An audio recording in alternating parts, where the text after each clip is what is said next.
Indian മഹാസമുദ്രത്തിൽ സ്ഥിതി ചെയ്യുന്ന Mauritius ദ്വീപിൽ മാത്രം കാണപ്പെട്ടിരുന്ന പ്രാവ് വർഗത്തിൽപ്പെട്ട ഒരിനം പക്ഷിയായിരുന്നു ഡോഡോ.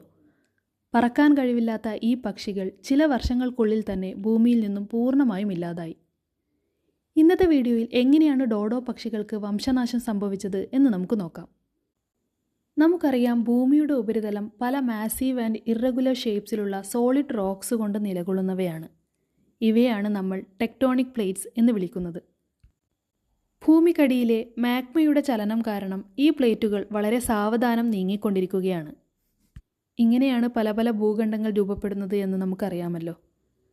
നമ്മുടെ ഇന്ത്യ ആഫ്രിക്കൻ ഭൂഖണ്ഡത്തിൽ നിന്നും വേർപിരിഞ്ഞ് ഏഷ്യൻ ഭൂഖണ്ഡത്തോട് ചേരുന്നത് ഏകദേശം 13 മുതൽ 16 കോടി വർഷങ്ങൾക്ക് മുമ്പാണ്. തുടക്കത്തിൽ മഡഗാസ്കറും ഇന്ത്യയോട് ചേർന്ന് കിടക്കുകയായിരുന്നു. എന്നാൽ പിന്നീട് മഡഗാസ്കറും ഇന്ത്യയിൽ നിന്നും വേർപിരിയാൻ തുടങ്ങി. ഇത് ഏകദേശം 10 കോടി വർഷങ്ങൾക്ക് മുമ്പായിരുന്നു. ടെക്ടോണിക് പ്ലേറ്റിലുള്ള ഈ പിളർച്ച കടലിനുള്ളിൽ വലിയ രീതിയിലുള്ള അഗ്നിപർവ്വത സ്ഫോടനങ്ങൾ ഉണ്ടാക്കി. ഇങ്ങനെ അഗ്നിപർവ്വത സ്ഫോടനങ്ങളുടെ ഭാഗമായി അവയിൽ നിന്നും പുറത്തുവരുന്ന ദ്രവം സമുദ്രത്തിൻ്റെ അടിത്തട്ടിൽ കുമിഞ്ഞുകൂടാൻ തുടങ്ങുകയും കാലക്രമേണ അവ സമുദ്രനിരപ്പിന് മുകളിലെത്തുകയും ചെയ്തു. ഇതിനെയാണ് ഹോട്ട്സ്പോട്ട് എന്ന് പറയുന്നത്. ഇങ്ങനെയാണ് സമുദ്രത്തിൽ വോൾക്കാനോയിൽ നിന്നും ദ്വീപുകൾ ഉണ്ടാകുന്നത്. ഇങ്ങനെയാണ് മൗറീഷ്യസ് എന്ന ദ്വീപുണ്ടായത്. ഈ രീതിയിൽ രൂപം കൊള്ളുന്നത് കൊണ്ട് തന്നെ ഈ ദ്വീപിൽ സസ്യജാലങ്ങളോ ജീവിവർഗങ്ങളോ ഒന്നും തന്നെ ഉണ്ടായിരിക്കില്ല. ലക്ഷക്കണക്കിന് വർഷങ്ങൾക്ക് ശേഷമാണ് ഇത്തരം ദ്വീപുകളിൽ സസ്യജാലങ്ങൾ വളരാൻ തുടങ്ങുക. കാലക്രമേണ വോൾക്കാനോയിൽ നിന്നുമുണ്ടായ ഫലഭൂയിഷ്ഠമായ മണ്ണിൽ നിന്നും ധാരാളം മരങ്ങളും സസ്യങ്ങളുമെല്ലാം ഉണ്ടാകാൻ തുടങ്ങി. മൗറീഷ്യസ് ഐലൻഡ് ചുറ്റുമുള്ള ഭൂഖണ്ഡങ്ങളിൽ നിന്നും അകലെ ആയതുകൊണ്ട് തന്നെ മൃഗങ്ങൾക്കൊന്നും അവിടെ എത്തിച്ചേരാൻ സാധിച്ചിരുന്നില്ല.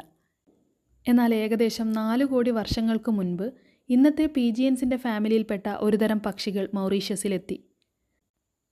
മൗറീഷ്യസ് ദ്വീപിലെ ഭക്ഷ്യലഭ്യതയും പക്ഷികളെ ഇരപിടിക്കാൻ തക്കതായ ശത്രുക്കളുടെ അഭാവവും ഇവ അവിടെ സ്ഥിരതാമസമാക്കാനുള്ള കാരണമായി.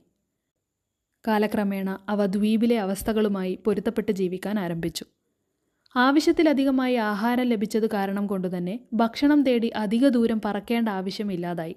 അതിൻ്റെ ഭാഗമായി അവയുടെ ചിറകുകൾ കാലം കഴിയുന്തോറും ചെറുതായി വന്നു. മെല്ലെ മെല്ലെ അവയ്ക്ക് പറക്കാനുള്ള കഴിവ് നഷ്ടമായി. കൂടാതെ ഈ ഭക്ഷ്യലഭ്യത അവയുടെ വലുപ്പം കൂടാനും കാരണമാക്കി.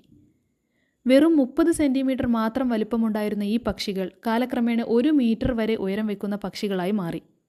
ചെറിയ പഴങ്ങൾ കഴിക്കാൻ തക്കവണ്ണമുള്ള അവയുടെ കൊക്കുകൾ വലിയ പഴങ്ങൾ കഴിക്കാൻ പറ്റുന്ന രീതിയിൽ വലുതായി. കൂടാതെ ശത്രുക്കളുടെ അഭാവം അവയിൽ നിന്നും ഭയം എന്ന വികാരം ഇല്ലാതാക്കുകയും ചെയ്തു. ഇങ്ങനെ നാച്ചുറൽ സെലക്ഷൻ എന്ന പ്രോസസ്സിലൂടെ പ്രാവ് വർഗത്തിൽപ്പെട്ട പക്ഷികൾ പരിണമിച്ച് ഡോഡോ എന്ന പുതിയ ഒരു സ്പീഷീസ് ഉണ്ടായി. 1500കളിൽ മൗറീഷ്യസ് ദ്വീപിൽ പോർച്ചുഗീസുകാരും ഡച്ചുകാരും എത്താൻ തുടങ്ങി. വേട്ടയാടാൻ വളരെ എളുപ്പത്തിൽ സാധിക്കുന്ന ഡോഡോ പക്ഷിയെ മനുഷ്യർ ആവശ്യാനുസരണം വേട്ടയാടാൻ ആരംഭിച്ചു.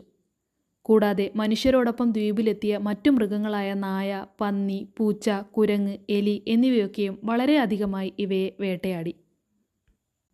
പറക്കാൻ കഴിയാത്തതിനാലും മന്ദഗതിയിൽ സഞ്ചരിക്കുന്നതിനാലും കൂടാതെ മനുഷ്യരോടും മറ്റു മൃഗങ്ങളോടും പേടിയില്ലാത്തതിനാലുമൊക്കെ ഡോഡോ പക്ഷികളെ വേട്ടയാടാൻ വളരെ വേഗത്തിൽ സാധിച്ചു.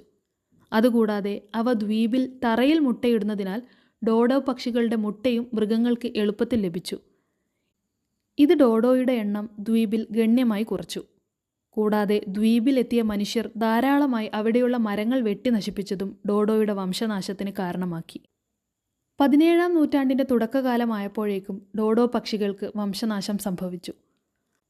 1500കളിൽ മനുഷ്യർ ഈ പക്ഷികളെ കണ്ടെത്തി ഏകദേശം 80 മുതൽ 100 വർഷങ്ങൾക്കുള്ളിൽ തന്നെ അവ പൂർണ്ണമായും ഇല്ലാതാവുകയും ചെയ്തു. ഇതുപോലുള്ള ഇൻഫോർമേറ്റീവ് വീഡിയോസ് കാണാൻ നമ്മുടെ ചാനൽ സബ്സ്ക്രൈബ് ചെയ്യണേ.